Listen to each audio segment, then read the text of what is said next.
Hello everyone and welcome back to the channel. Thank you for supporting me as always, and to everyone who's hit that subscribe button recently, I really appreciate it. We're here to do a bit of a double video today. We're going to do the match report from the friendly against Atletico Bilbao very quickly because I was there and I just want to talk through it. It was my son's first game, so obviously a proud dad moment. And then we've got the inside scoop bit at the end with information on Werner, Maddison, Broja and Cornet for you. So it's very, very exciting times for Newcastle United again. People on Twitter, stop complaining about the window. It's been a great window. Stop tagging the owners. It's not a good idea. Just enjoy the ride. I mean, Jesus Christ, after two results we've had against Atlanta and Bilbao, they've been absolutely fantastic. Champions League pedigree teams, we have beaten them and look very composed and very good, and also clinical up front. So the future is very, very bright, even with the window shuts now without any more signings. So let's just enjoy it, please. We've had 14 years of crap. Don't try and turn this into crap as well when it's absolutely not. It's like we've won the lottery. It really is. But anyway, very quickly again, we've got one of these left, just one left. Powdered coated signs. The reviews are brilliant on them. Update for everyone waiting for them. We were meant to pick them up on Friday, but they weren't ready. So they're getting picked up during the week. And then Steve is going to send them all out. So I promise you, everyone who's ordered one is going to get one. Lots of them have already been delivered. We've had great reviews. So just a little bit more patience. And I apologize for the delay, but the company who makes them is a little bit slower than we expected. And also Royal Mail have been really slow delivering them as well. But I promise you, you will get your crest, and they're amazing. But anyway, on to the game. 46,856 people in attendance. Absolutely incredible. And as Keith Downey tweeted out, 87,500 supporters at St James's Park across two friendlies in the past 24 hours is absolutely insane. And well done to those little Bilbao supporters. And it's only a friendly, and they came across from Spain to support their club, which is just absolutely superb. Absolutely amazing stuff. You really can't fault it. But it all started for me early in the day at York train station with the little one going to his first game. Very, very, very proud dad moment. And just absolutely thrilled to bits that I think he enjoyed the game, to be honest with you. But what he actually watched of it, to be fair, he didn't watch a lot of it, but he did get to see Wilson's goal, which we'll talk about very soon. But the proudest moment was definitely this. Now, there's no sound, obviously, due to the music in the stadium and licenses on StreamYard and stuff like that. So it is completely blank, but here it is. Here's my son walking out to St James's Park for the first time to see the hallowed turf. It's incredible. So here we go. That's also in a video thing. So we were getting stuck behind a few people. He's dancing to the music and chatting away to himself, absolutely loving life. And then he sees the light, runs towards the pitch. He's like, wow. And he just soaked it all in. He was just like, poof. Obviously, level 7 in the Melbourne stand is very, very high up. Look, he's getting excited. He's like, yay, I love it. So, yeah. So that was his first taste of St James's Park, half an hour before kickoff. And hopefully that's him falling in love with Newcastle United, because obviously I've got a battle on my hand. My partner's a York City fan. His favourite person, his granddad, is a massive York City fan. So it's going to be interesting to see if I can win that battle. But it did seem to go well, I think. And here he is in the stadium with myself, just enjoying a few little pictures as well. Ear defender's on because he's got a bad left ear, so we have to make sure he doesn't get too much noise to it and damage it any more than what it already is. So he's got to have his operation soon, so fingers crossed all that gets sorted very quickly. Also, I captured some shooting practice during the warm-up. Again, no volume because there was music going on. And the one thing I noticed was Maxi was missing left, right, and centre before I got a chance to record. But then he started to find these shooting boots. I do enjoy watching things like this because it shows you how they prepare for games. I think it was Matt Ritchie never missed.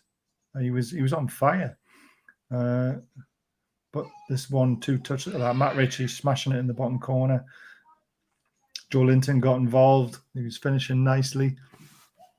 I just think it's nice to watch these sort of things to see how well they've got their eye in early.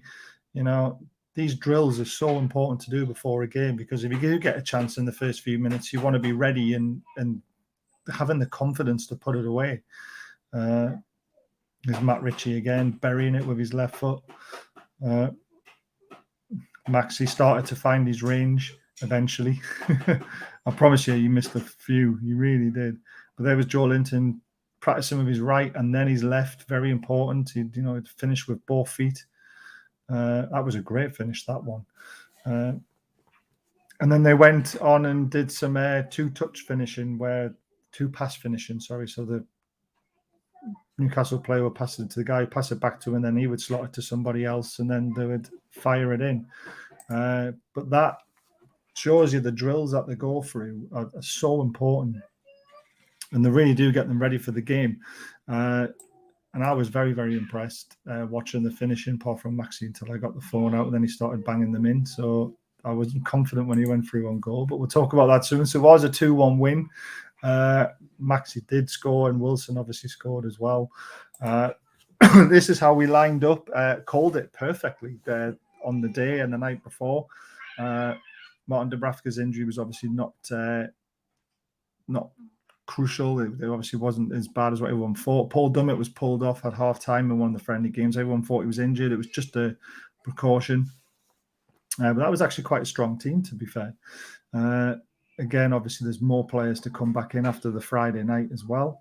But I really enjoyed the game. The little in though decided he thought it was best to play with his cars when he got into the game a little bit longer. But there we go. So Wilson opened the scoring. It was an absolute brilliant goal. It was only after 4 minutes. The ball was played in, flicked round the corner to Wilson. He sorted his feet out very quickly. Did the defender, and he slotted it in the far corner with his left foot. And my son did see that. He did jump up and down and copied the crowd and was clapping and loved it, which was brilliant. And the first 15 minutes was excellent. I thought the crisp passing, the one-touch stuff, keeping a hold of the ball was excellent. Kraft was getting down.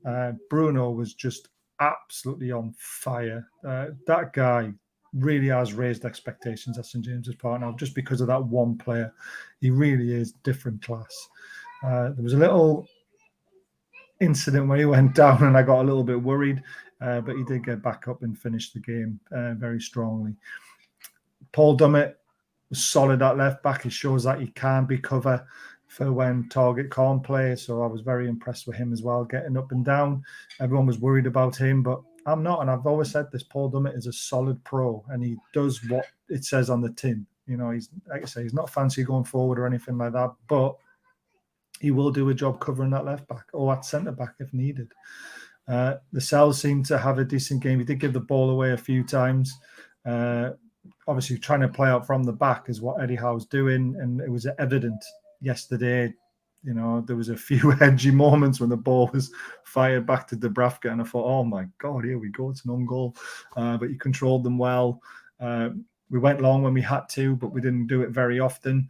And it was that composure which really gets me excited for this season. Yes, it's going to be difficult to do it against the bigger teams like Liverpool and Man City with how they press. But against the other teams like Forest, the open day of the season, Fulham, Wolves, Brighton, West Ham, all these sort of teams, playing out from the back, keeping the ball is going to be fantastic to watch. And it's completely different to what we used to watch under, who with the ball being humped up to Maxi and hoping for the best. So this is a new Newcastle now, and it's so, so exciting. This is why people just need to just sit back and relax a little bit. Second goal was fantastic. I have to admit, I wasn't very confident. It was a ball over the top. ASM broke the offside trap, controlled it brilliantly, ran into the box, burned the defence. There was no way they were catching him, and he absolutely slotted it perfectly into the far corner with his right foot. Did his Obafemi Martins celebration, and then did a little jig as well. It was typical Maxi, but a great goal. And hopefully that will breed his confidence as well. And I think we'll see a much better Maxi. And I thought he was excellent yesterday again. His touch was brilliant. He released the ball when he needed to. He didn't feel like he had to beat the defenders all on his own all the time. He was happy to knock the ball back, knock it inside, make more runs. And this is what we want to see from Maxi. We want to see him release the ball earlier and cause problems, because he was dragging 2 or 3 defenders to his attention. And if he releases the ball faster back into midfield, Bruno's got much more time to do what he needs to do. And it's a tactic that I think Howe will work on. And I think it's working brilliantly so far. So the only bad mark on it is the second half sort of fizzled out a little bit. They got back into the game with a great little move down the right. It was a lovely ball over the top. The guy had plenty of space, crossed it to the back post, and the striker raised above our defender and smashed it in the top corner with his head, and it was a good goal. And I had to leave early, unfortunately, with having the little in, because he was starting to flag. But the game finished 2-1. Players applauded all of the fans. My little one's screaming with joy in the other room, so you can probably hear that, but there you go. And this was obviously on the train journey home. Absolutely knackered. Loved his day. The train was absolutely rammed, so I had to put him in the luggage section just so he can sit, because I didn't want him to get squashed. But overall, a great friendly, 2 great results. Like I've said, there's so much to love about this current squad, this current team, the way they're playing, the way Eddie Howe's got them set up. It really is a joy to watch. It really is. And I'm excited for the season. Everyone's got season tickets. Obviously, enjoy it, guys, because the good times are coming back again. But that's the match day ratings, vlog, whatever you want to call it. Ratings, I give everyone an 8 and a 9, to be honest with you. I thought everyone was excellent. Bondswell looks good as cover at left back as well, as someone who won't take up a squad number. So remember that. We don't really need another left back. We've got Target, Dummett and Bondswell.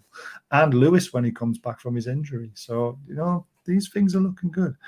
I did get a message at 20 minutes past 8 this morning. I wasn't up. I was absolutely knackered. So most of this has probably already hit the headlines, and a lot of it we already know. But apparently today, this is the inside scoop section, Cornet, Maxwell Cornet, 17 million Nufc talking to Burnley today. So could be big developments today. It could be done and dusted. It could be bid accepted. Anything could happen today by the sounds of things. So really excited about that. I think it's a no-brainer now that we couldn't get our main targets like Diaby and likes of them. So Cornet is definitely a very good player for the squad as well. Not just for the team, but for the squad, because there's Miggy, Fraser's been playing well, but Cornet can also add to that extra quality going forward. So, yeah, I'm definitely happy with that. The next one is obviously James Maddison. We know we had a £14 million bid rejected. Maddison, Ashton and co have a meeting set up with Leicester tomorrow. Player wants move. Leicester struggling financially. They want 50 million, 40 million offer rejected, work to be done. So Maddison does want to come to Newcastle is the main thing to take from that. But we're a long way off their evaluation. So there's work to be done on how we structure that deal and what the final price will be. I think 45 million with add-ons to 50 maybe, or something like that they might be interested in, but we'll see. But it's exciting times, because Maddison is quality, by the way.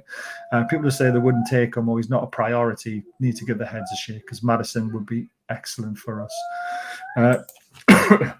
Next one, the striker department looks like a loan at the minute.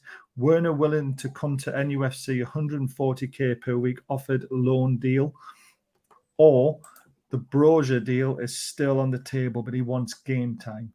Now the problem with that is Werner I would definitely take on loan. He needs game time desperately, because he's got the World Cup coming up and he might not get picked for Germany if he's not playing regular football. Brozier apparently was in his contract that he had to play 80% of the games when he was at Southampton. Now, he's not going to get that at Newcastle. He's really not. So I think Werner could be the better choice, because I think he would get games. His stats are good, guys. He contributes 1 and 2 games with goals or assists. I'm not a huge fan of him, but I would support him coming here. I really would. So that most of this information we had out yesterday during the Friday night during the live watch along. The only thing we didn't have was the Maddison stuff that came out of the blue, but that's what I've been told this morning. This is the information. I hope you've enjoyed it. Don't forget, guys, we've got one of these signs left. Really, really want to get this last one sold and have it all done and dusted. If you have enjoyed the show and the information, please hit that subscribe button, guys, and please consider becoming a member. It really does help, even though it's only 99p, 1.99, 2.99, and 4.99. Do match day tickets, we do prizes, we do shirts, we do lots of different stuff, guys. So please consider becoming a member and be entered into those prize draws. But that's everything from me today. Still got this stupid cough. Hope you've enjoyed it and enjoy the rest of the weekend and what's left of it. We'll be live tonight at 8 o'clock to discuss this more. If you want to come and join us in the live chat, and we'll speak to you then. Take care, guys.